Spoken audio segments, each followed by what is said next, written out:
Welcome to the Popish plot. My name's Nate. I'm Jessica. And I'm Mike. And today, we are here in remembrance of Pope Emeritus Benedict XVI to discuss German dogs. Welcome to Popes and Puppies. Yes. So, we mentioned in our remembrance of the Pope Emeritus that he was sometimes known unfairly as the... God's Rottweiler. Now, Jess said, well, that's unfair because the Rottweiler was not really a German dog. And I'm technically correct.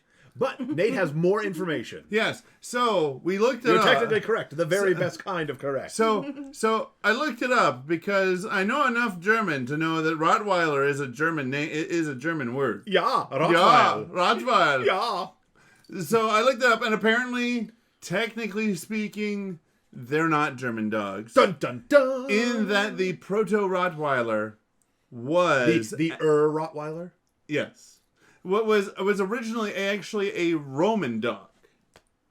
They would follow the legions around, herding the cattle that had to go with them everywhere they went, so that they had food, and at the same time defending the soldiers the people while they slept. Man's best friend. Yep.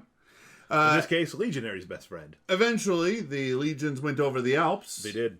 The dogs went with them, and they came to a region that was called Rottweil, where they interacted, shall we say, with local dogs and made the breed of dog that is now commonly referred to as the Rottweiler, or, as I understand it is referred to in German, the Rottweil Metzgerhund.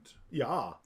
Or the Rottweil butcher's dog, because they would hang around with the butcher. They were used for herding and guiding cattle, and they would then go and help pull carts to market for the butchers.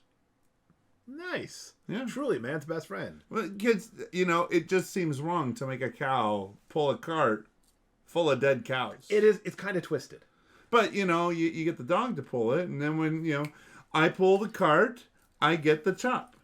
Seems a fair trade to me. Yeah. But he's also the Pope was known as the German Shepherd. Jess, what can you tell us about German Shepherds? Well, since, after all, he was the shepherd of God's people, and he was German. Well, German Shepherds are also called, and I'm going to have you read off the list. Let's see. We have Alsatian Wolf Dog. Which was a popular version of it during times which we were at war with Germany, so German wasn't, in the name. Yep. The Berger Allemand. The Deutscher Schäferhund. The Altdeutscher Schäferhund. Ah, the old German Schäferhund. Yeah. And it originates, as you might expect, in Germany.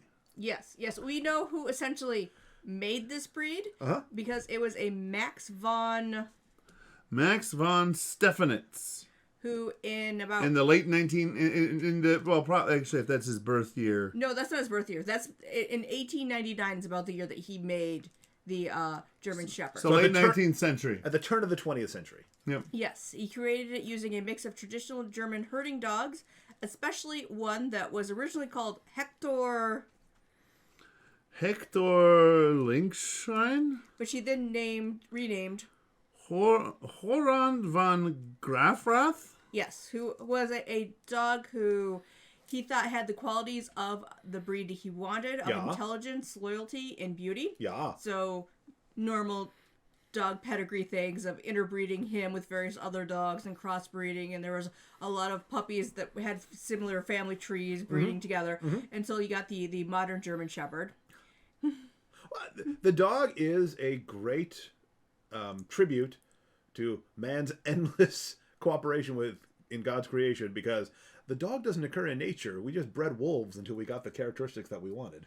Yes, which is its own interesting thing, because apparently they have one gene that makes it so that works so well.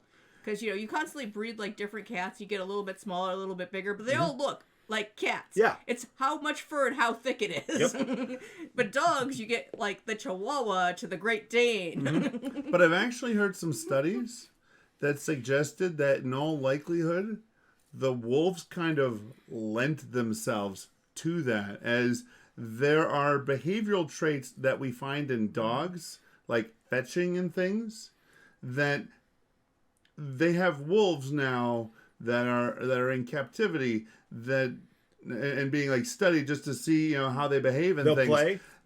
They'll play. They don't actually require to be taught to play certain games that we would train a dog to do in order to make them a better helper.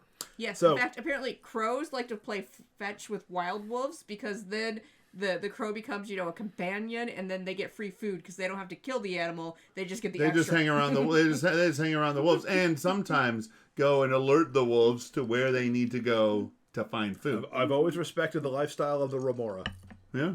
So remember, folks, the Popish plot is your #1 source for churchy stuff, religious purposes, and canine genetics. Apparently that's true. I cannot refute this. So comment below with your favorite breed of dog and or cute dog story, or complicated paper on genetics of canines, Or favorite pope. Give and this what their favorite animal was. or favorite German. Give this episode a like, subscribe to our channel, ring the church bell to be notified the next time we discuss wolves and behavioral studies. And until next time, remember to live your faith. Love your faith. Share that love. I mean, this is technically the second time because we did St. Francis with the wolf. You're right. It's Brother- a theme now. Brother Wolf. Create a playlist. 5 years. We've done 2. That's 2 more than I think any of us ever anticipated. I did enjoy Brother Wolf.